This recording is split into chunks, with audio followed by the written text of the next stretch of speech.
रामायण क्या है? रामायण भारतीय संस्कृति की एक महानतम धार्मिक, ऐतिहासिक और नैतिक महागाथा है।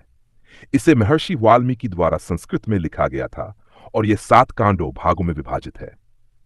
ये ग्रंथ भगवान राम के जीवन, उनके आदर्शों, संघर्षों, भक्ति, नीतियों और मर्यादा की कथा है।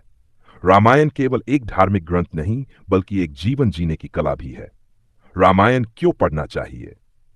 आदर्श जीवन का मार्गदर्शन। श्री राम को मर्यादा पुरुषोत्तम कहा गया है। वे एक आदर्श पुत्र, आदर्श पति, आदर्श राजा और आदर्श मानव के रूप में प्रतिष्ठित हैं। उनके जीवन से हम सीख सकते हैं कि संकटों में भी नैतिकता और धर्म का पालन कैसे करें। नैतिकता और मूल्य। रामायण में सत्य, प्रेम, त्याग, सेवा, निष्ठा और करुणा जैसे मानवीय मूल्यों का विस्तृत चित्रण है, जो आज के समाज में भी प्रासंगिक हैं। 3. सांस्कृतिक और आध्यात्मिक महत्व। यह ग्रंथ भारतीय संस्कृति और धर्म का एक मूल आधार है। यह न केवल हिंदू धर्म के अनुयायियों के लिए महत्वपूर्ण है, बल्कि विश्व भर के लोगों के लिए भी एक प्रेरणा स्रोत है। सैर जीवन के हर पहलू की झलक। रामायण में राजनीति, पारिवारिक संबंध, युद्ध नीति, नेतृत्व, कूटनीति और व्यक्तिगत संघर्ष सभी का चित्रण मिलता है। बाय काव्यात्मक सौंदर्य। वाल्मीकि काव्य के आचार्य माने जाते हैं। रामायण का भाषा सौंदर्य और शिल्प भी पाठकों को आकर्षित करता है। रामायण का विस्तृत सारांश टुपा शब्द। रामायण को 7 कांडों में विभाजित किया गया है। जन बालकांड। रामायण की कथा अयोध्या में राजा दशरथ से शुरू होती है, जिनके 3 रानियां कौशल्या, सुमित्रा और कैकेयी थीं।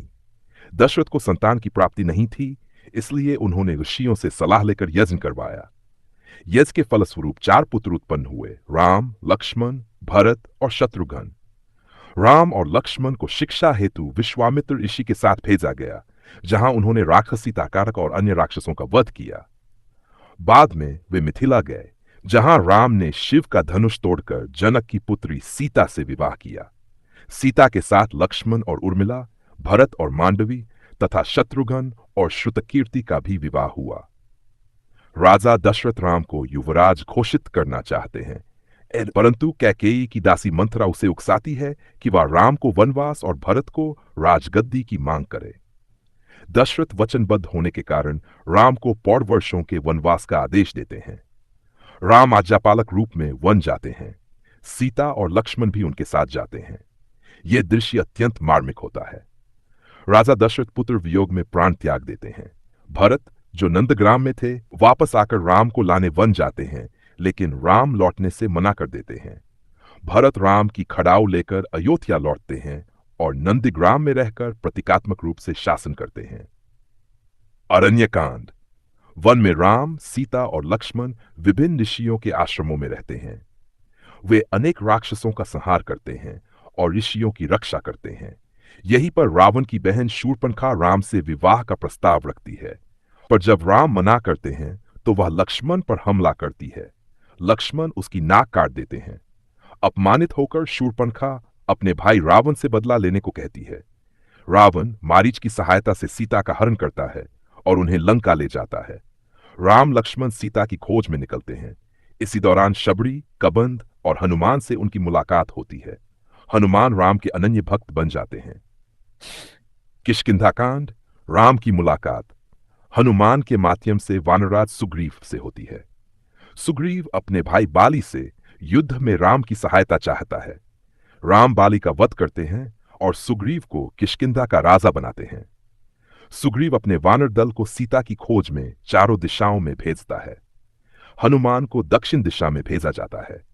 समुद्र तट पर वे संपाति से मिलते हैं, जो उन्हें बताता है कि सीता लंका में है। सुंदरकांड। हनुमान समुद्र पार कर लंका पहुंचते हैं। वहां वे अशोक वाटिका में सीता को डांड रस बहाते हैं और राम की मुद्रिका देते हैं।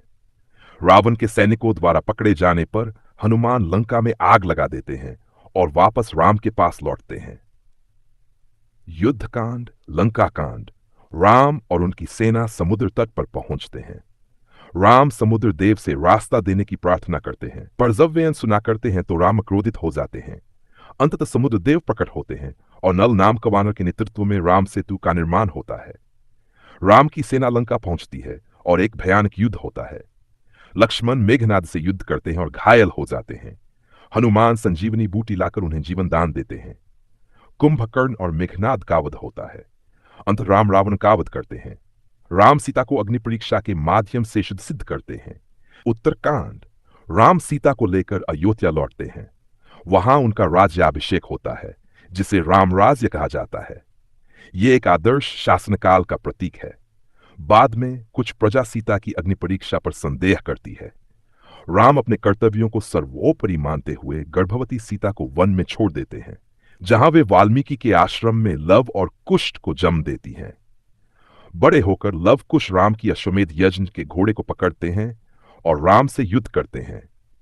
अंत में राम सीता को पुनः सम्मान देने के लिए बुलाते हैं, लेकिन सीता पृथ्वी माता से निवेदन करती हैं और धरती में समा जाती हैं। राम अंत में अपने अवतार का कार्य पूर्ण कर सरयू नदी में जल समाधि लेते हैं।